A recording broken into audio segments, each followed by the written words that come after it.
There is one more tab that we haven't explored yet, and it's the prototype tab. To be able to prototype, you actually need to have a couple of frames, and I do mean frames. So I'll create one frame like this. And I'll draw something that's gonna be prototyped inside of it.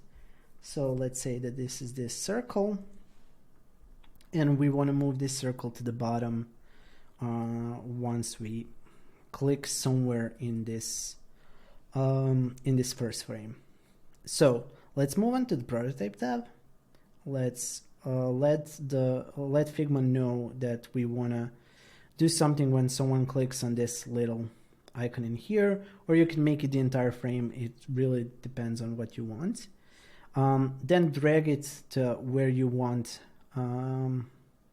that action to lead.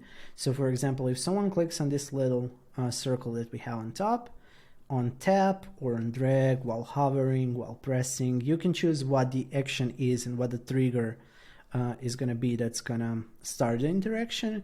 And then you can navigate to or like open an overlay, which means if you've ever seen a little pop-up message on your phone or something, that's what an overlay is. It opens up a little message that's overlaid over the original window or screen that you were looking at.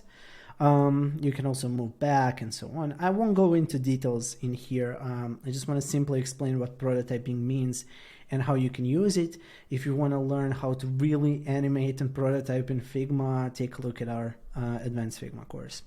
So if someone clicks on this little circle, we want them to be navigated to this new screen in here, which is the frame 2. And we actually want to see the animation happen. Instead of it being instant, let's say we want to create smart animate, which means that Figma is going to try to look for this object in this other frame that we have and try to animate it based on what happened to the original layer. So since we have ellipse 1 and ellipse 1 in both of these frames, Figma is going to connect that it's the same object. And the only difference from these objects are that the position changed from top to bottom. So Figma is going to kind of create a smooth animation there. You can change the length of this animation and what kind of an animation it is in here. So let's make it bouncy. And I think it's going to be enough for now. What we also want to do is if someone clicks on this one, to be able to go back to the old one. So all of the previous options are going to be kind of remembered as your defaults.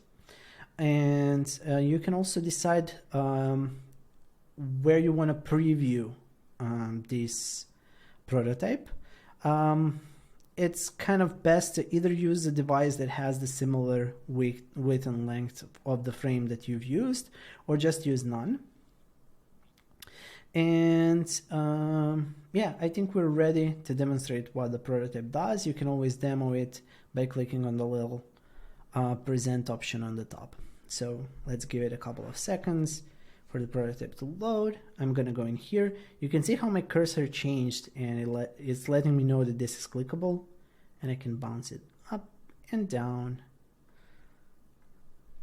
From after just a few clicks, we already have a prototype.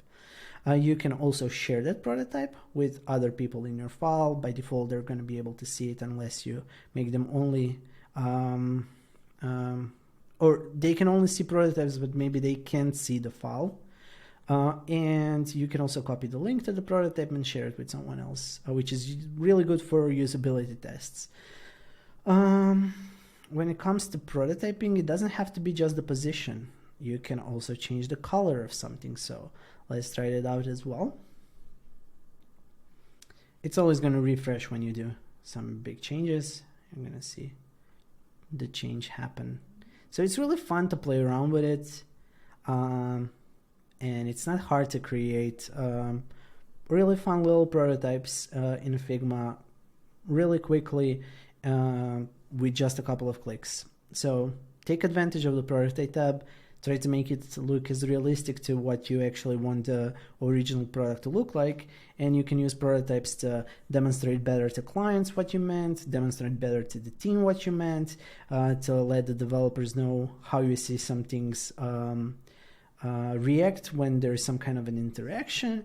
And you can also use them for usability tests with your target audience to see how they react to your designs. So prototyping is great, and one of the reasons why Figma is so popular, because it has all of the design features inside of it, all of the inspect collaboration features inside of it, and you also have the prototype tab as well for some simple animation and prototyping that you can use to your advantage as well.